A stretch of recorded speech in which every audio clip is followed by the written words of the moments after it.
వాక్యము నీ దగ్గరకు వస్తున్నప్పుడే ఇది యథార్థమైన వాక్యమని గ్రహించు. 1600 సంవత్సరాల కాలంలో 39 మంది దైవజనులను ప్రేరేపించి పరిశుద్ధాత్మ పూర్ణుడై ప్రతి మాట పోసగుచ్చినట్లుగా అగ్నిలో పుటం వేయబడి తీసినటువంటి అక్షరార్థంగా దేవుడు రాయించినటువంటి అద్భుతమైన మాట ఇది. అట్టి వారిలో నేను ఆనందిస్తున్నాను. తండ్రి అయిన దేవుడు కుమారుడైనటువంటి ఆ చిత్తాన్ని నెరవేరిస్తే ఆనందించిన దేవుడు.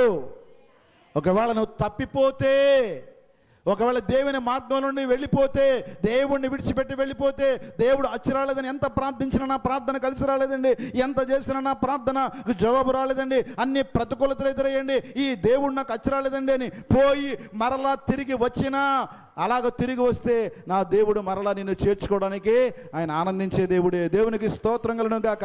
నశించిన దానిని వెదకి రక్షించడానికి మనుష్య కుమారుడుగా ఈ లోకానికి వచ్చిన దేవుడు, ఒక తండ్రి తన ప్రియ 2 కుమారులకు సమానమైన ఆస్తిని పంచినప్పుడు చిన్న కుమారుడు తన ఆస్తినంతయు వ్యర్థపరిచి ఏ మాత్రము కూడా సంతోషం ఆనందం లేనివాడే సర్వం కోల్పోయిన వేళలో ఒక మాట అనుకున్నాడు, ఇక నా తండ్రి స్థానములో నా కుమారుని స్థానం పోయింది, నేను కొడుకును కాను, నేను పనికి మాలిన వాడను, నా తండ్రికి చెడ్డ పేరు తెచ్చాను, నా వాటా అంతా కూడా సర్వనాశనం చేసేసాను, ఇప్పుడు ఏ ముఖం పెట్టుకుని మరలా నా తండ్రి దగ్గరికి వెళ్ళగలను? కాబట్టి ఈ ఫేస్ కాదు, ఇప్పుడు ఏ ఫేస్ అంటే దాసుని ఫేసు. ఏ ఫేస్ అండి? పనివాడి పేస్ వేసుకుని నేను మామూలుగా పనోడు కింద పోతాను. ఆ పనోడు కింద పెట్టుకుంటే కనీసం అక్కడ ఆ పనోడు కూడా మా నాన్న మంచి జీతాలు ఇస్తాడు, ఆ జీతంతో ఏదో బతుకుదామని చెప్పి వస్తే తండ్రి ఎలా చూడండి, తండ్రి ఎలా చూడండి, ప్రేమ గల తండ్రి, కృపగల యేసు, దయగల ఆత్మ నీకు స్తోత్రము.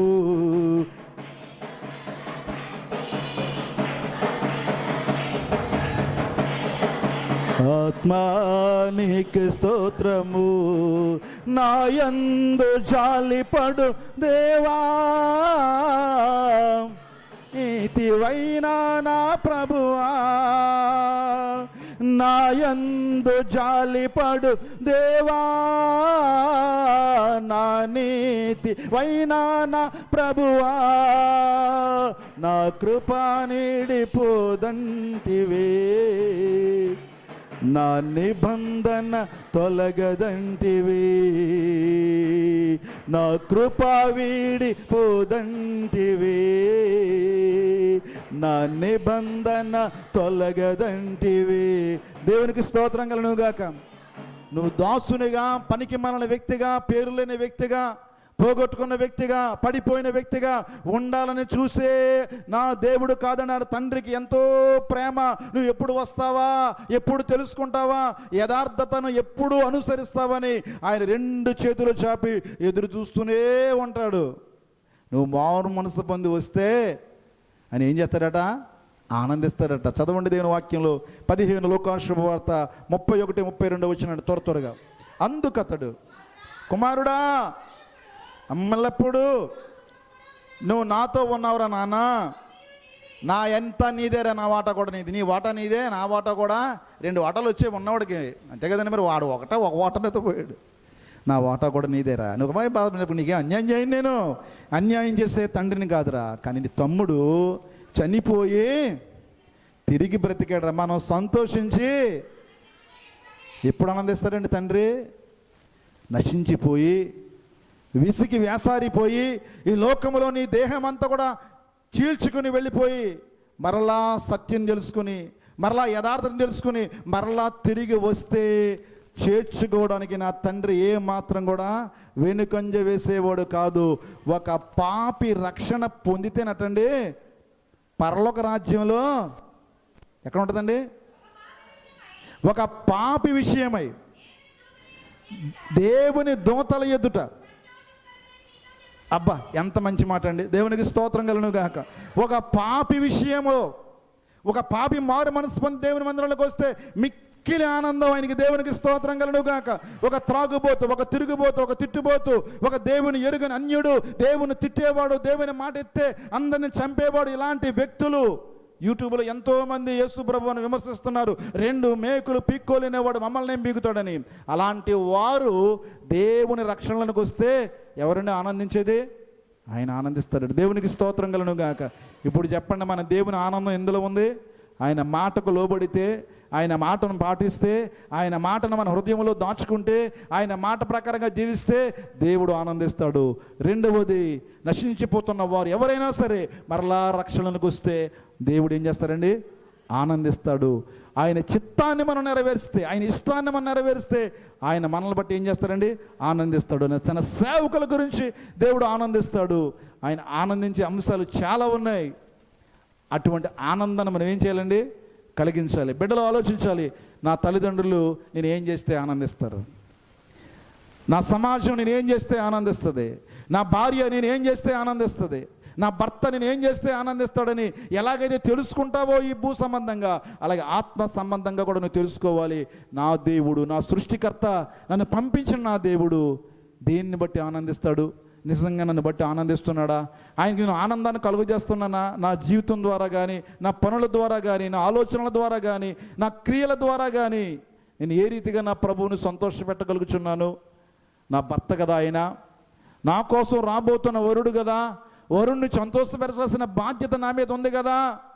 దేన్ని బట్టి, నాలో ఏముందని, ఏ స్పెషలైజేషన్ నాలో ఉందని నా దేవుడు నన్ను బట్టి ఆనందిస్తాడు. ఒక ఆయన అడిగాడు, మీరు ఏదైనా పని చేస్తే, మీరు ఏదైనా ఒక వ్యాపారం చేస్తే, మీరు ఏదైనా ఒక ఉద్యోగం చేస్తే మీలో ఉన్న స్పెషాలిటీ ఏంటి?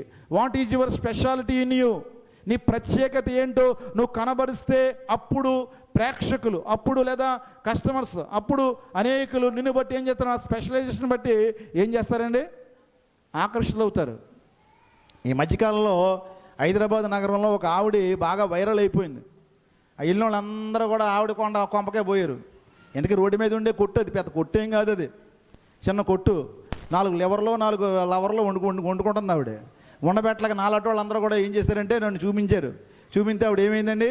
ఫేమస్. ఇంతకీ డైలాగ్ ఏంటంటే ఆవిడ చెప్పింది ఏంటండి? 2 లివర్లు ఏంటండి అయ్యి? 2 లివర్లు ఎక్స్ట్రా. తమ్ముడు పెట్టేసావా నాయన?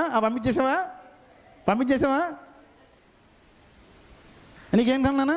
నీకేం కావాలి కానీ బగారు రైస్, ఆ రైస్ వేసినాడు. పొట్టిగా ఉంది. ఎంత స్పెషలైజేషన్ చూపించింది. అందరూ ఆఖరిగా సీఎం గారి దగ్గర కూడా పోయింది. ఎంతగా కొట్టు దగ్గరికి వెళ్తే ఏమీ లేదు అక్కడ. 4 తపాళలు, 4 తడపలు ఉన్నాయి అక్కడ. మనలో ఏదో ఒక క్వాలిటీ ఏం చేయాలండి? ఉండాలి. అది ఏముంది నీలో? ఈ రాత్రికి నువ్వు మంచం ఎక్కి ఒక్కసారి, ప్రభువా నేను నీకు ఆకర్షితున్నా కూడా నన్ను ఆకర్షించడానికి నాలో ఏ క్వాలిటీ ఉంది అని ఒక ప్రశ్న వేసుకుని ప్రభువుతో మాట్లాడి, ప్రభువు నీ వెనకాలే ఉంటున్నట్టు, నీ ముందు ఉంటున్నట్టు, నీతో ఉంటున్నట్టు, నీతో మాట్లాడుతున్నట్టు నీవు భ్రమిస్తావో, నిజముగా ఊహిస్తావో చెయ్యి ఒకసారి.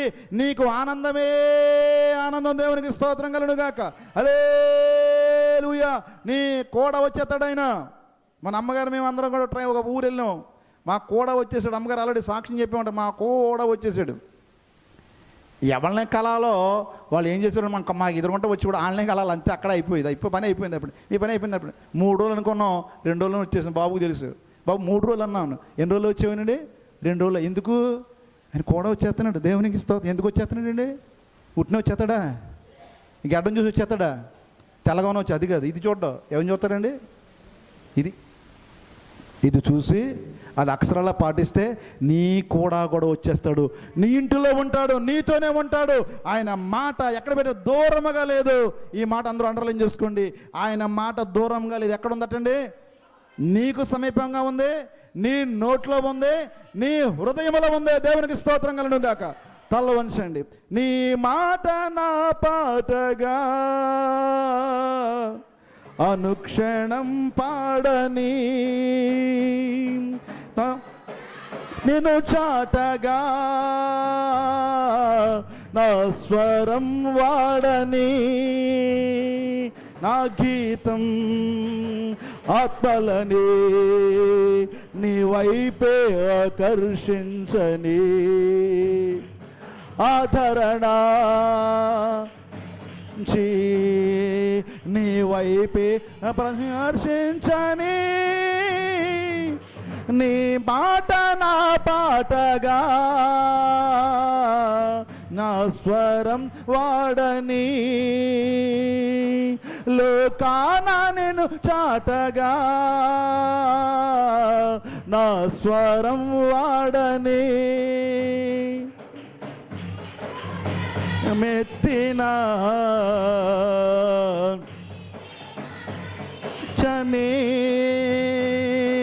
చనిలో ప్రతి పాటలు కనిపించని అప్పుడే ఉద్వేగమును రేపక ఈయన ఉజ్జీవము లోన కలిగించని నీ ఆత్మలని నీ వైపే ఆకర్షించని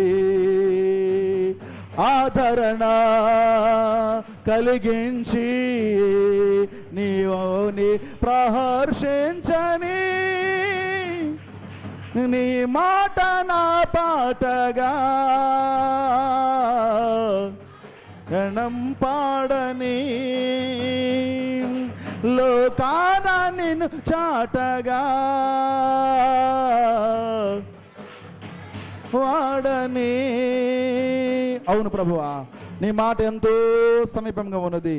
అది ఆకాశములో లేదు నాయన, అది సముద్రముల అవతల లేదు ప్రభువా, అది సమీపముగానే మా యొద్దనే, మాకు దూరముగా కాకుండా అది కఠినమైన